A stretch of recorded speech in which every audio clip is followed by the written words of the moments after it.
Let us begin at the beginning. Valentine's Day, as we know it, is rooted in the ancient Roman festival of Lupercalia, an event of fertility and ritual purification. The Romans celebrated it with fervour, but it was later Christianized. Early Christian leaders may have strategically aligned the holiday with existing pagan traditions to facilitate religious transitions and integration. Some say Saint Valentine, defying an emperor's decree, performed secret marriages for lovers in defiance of Roman law. Others say he was simply a martyr for love. By the Middle Ages, Chaucer and the poets of courtly love transformed February 14th into a day of chivalry and romance. Fascinating. How love is always in the midst of transformation. Plato saw love as an ascent, from base desire to a divine, intellectual connection. Agape, the highest form of love, is selfless, transcendent. Today, love is often confined to the romantic, yet it has so many faces. The love of a friend, a cause, an idea, even the love of oneself. In a world where love is diverse and multifaceted, should Valentine's Day not reflect this reality? Could it evolve to truly embrace all expressions of love? Platonic, familial, communal, and even self-love, rather than being tethered solely to romance. Perhaps both. Sternberg's triangular theory suggests that love has three components: intimacy, passion, and commitment. Each combination leads to different forms of love: romantic, companionate, fatuous. But modern Valentine's Day often highlights only passion and romance, neglecting the broader spectrum of human connection. Media and consumer culture amplify these expectations, creating an illusion of love that is performative and transactional. Romantic relationships are often idealized through advertisements, films, and social media, shaping unrealistic standards that influence how people experience and express love. Not to mention, social media has reshaped it entirely. Public declarations of love, elaborate gifts, expectations set by curated feeds. And yet, love remains deeply personal, unfazed by grand displays or commercialization. The lovers of old exchanged handwritten notes. Today, we exchange digital messages and emojis. The heart speaks in whatever language it is given. But tell me, historian, what of the global celebration? Love transcends borders, yes? And beyond just Valentine's Day, how do different cultures express love itself? Some emphasize familial devotion, others the communal bond, while some cultures intertwine love with spirituality or duty. Perhaps love is not a single language, but a chorus of traditions shaped by history and belief. Indeed. Across cultures, Valentine's Day is interpreted uniquely. In Japan, women give chocolates to men on February 14th, and men return the favor a month later on White Day. In South Korea, there's even a day for singles, Black Day, where those without partners gather to eat jjajangmyeon.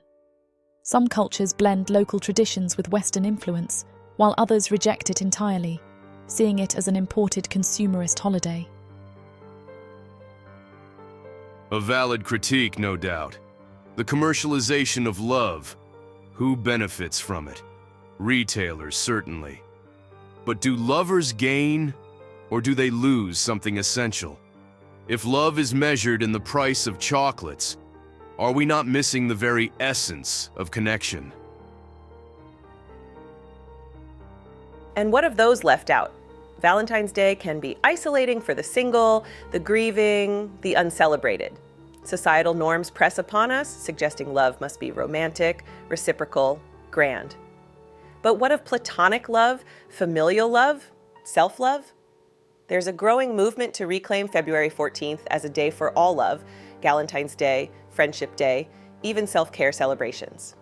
The idea is shifting, slowly.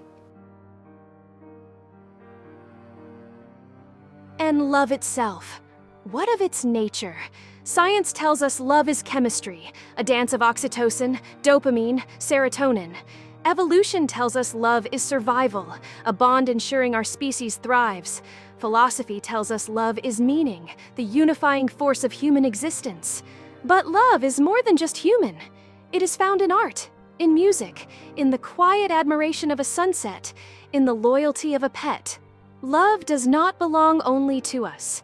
It flows through the world in ways we may never fully comprehend.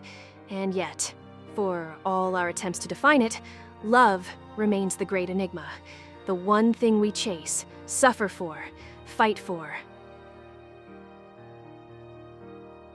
As it has always been, from Roman feasts to medieval sonnets, from handwritten letters to digital declarations, love endures. The form changes, but the feeling remains. Then let us ask, how might Valentine's Day evolve? Will it become more inclusive, more mindful, less about grand gestures, and more about genuine connection? As digital communication continues to reshape relationships, expressions of love have adapted to new mediums. Virtual gifts, long-distance video calls, and even AI-generated love letters redefine intimacy in an age where presence is no longer bound by physical proximity. That brings us to an interesting dilemma. If love is, at its core, a force of deep connection and transformation, does it not also behave like a cycle? Much like an orgasm or the crest and fall of a great wave, love builds, peaks, and recedes, only to rise again. We crave the return of intensity, of longing, because without its absence, it would not feel as profound. Love's greatest power is in its rhythm, the space between moments of passion and rest. And in that rhythm, we see love's biological truth. Dopamine floods the brain at moments of deep emotional connection, whether from a lover, a spiritual awakening, or an artistic breakthrough.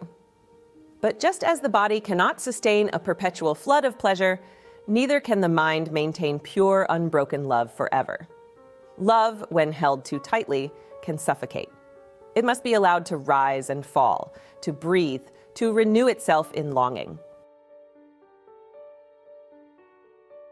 Yet, does that not mean that the highest form of love, an eternal state of pure devotion, is beyond human reach?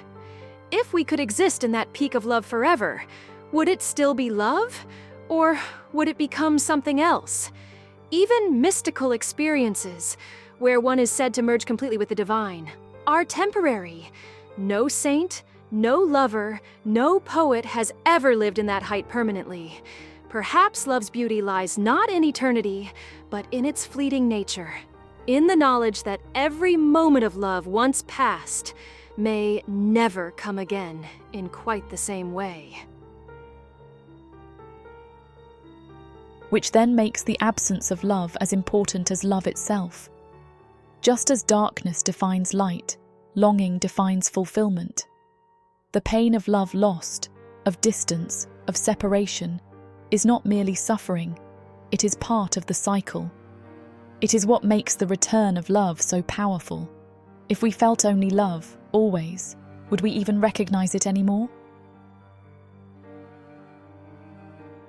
This brings us to the greatest paradox of love. The very thing we seek to sustain must by its nature be allowed to wane. A love that never fades, that never aches, that never leaves. Is it still love? Or is love defined by the waves, by the space between moments, by the ache of longing as much as the joy of fulfillment?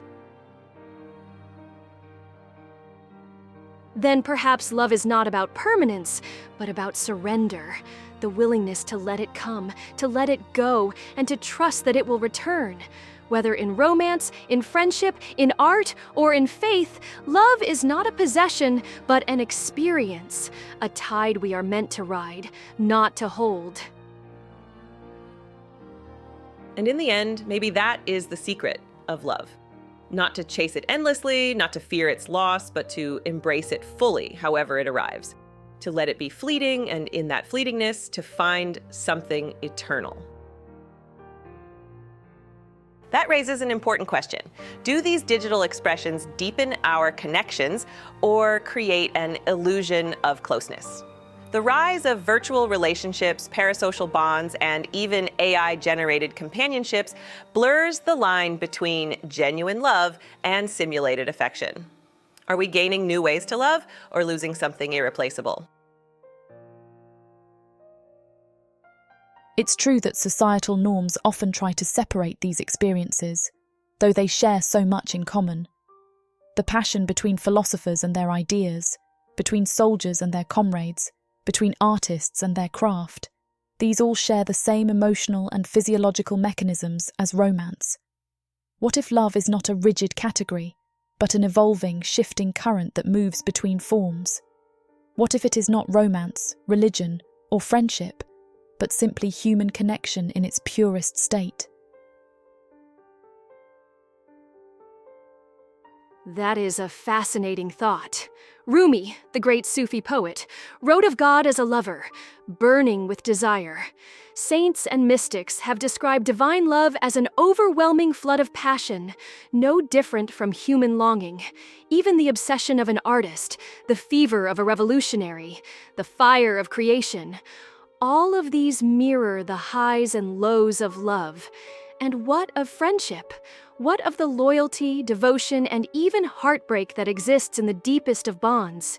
If love, in all its forms, follows the same rhythms, the longing, the peak, the release, then perhaps we have spent too much time separating what is, at its core, the same experience.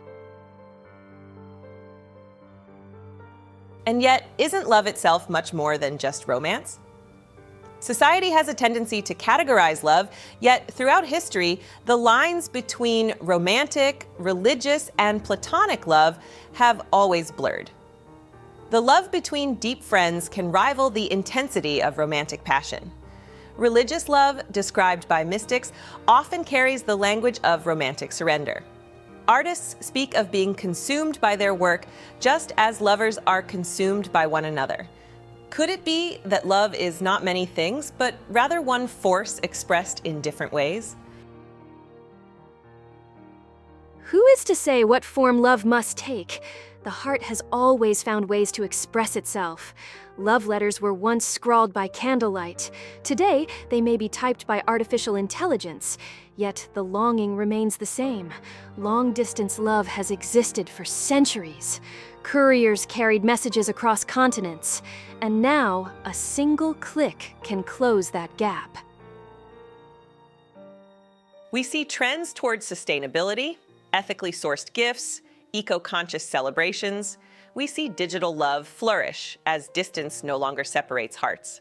And we see, slowly but surely, a broadening of love's definition beyond the romantic. Perhaps the future holds a Valentine's Day that truly celebrates love in all its infinite forms. And when all is said and done, love will persist. In history, in philosophy, in science, in song. And in the quiet moments, unmeasured, unspoken, unmarketed, where love simply is. Then let us leave with one final thought. What will love look like in the future? Will Valentine's Day embrace AI companionships, virtual reality dates, and bio-synced emotional experiences such as neural-linked emotions shared in real time between lovers? Or will love always be found in the simple touch of a hand, the meeting of eyes across a crowded room? In the end, what does love mean to you? And so, love lingers, not in grand declarations or fleeting moments, but in the quiet spaces between words, in the rhythm of longing and fulfillment, in the ebb and flow of connection. Perhaps love is not meant to be defined, but experienced, not possessed, but surrendered to. It is a force that shapes history, transcends boundaries, and continues to evolve with us. So, as you step back into the world beyond this conversation, Ask yourself, what does love mean to you? Is it found in a single embrace, a lifelong devotion, a fleeting spark, or in the very act of seeking it? In the end, love is what we make of it, and what we dare to feel. Until next time, may love in all its forms find you where you least expect it.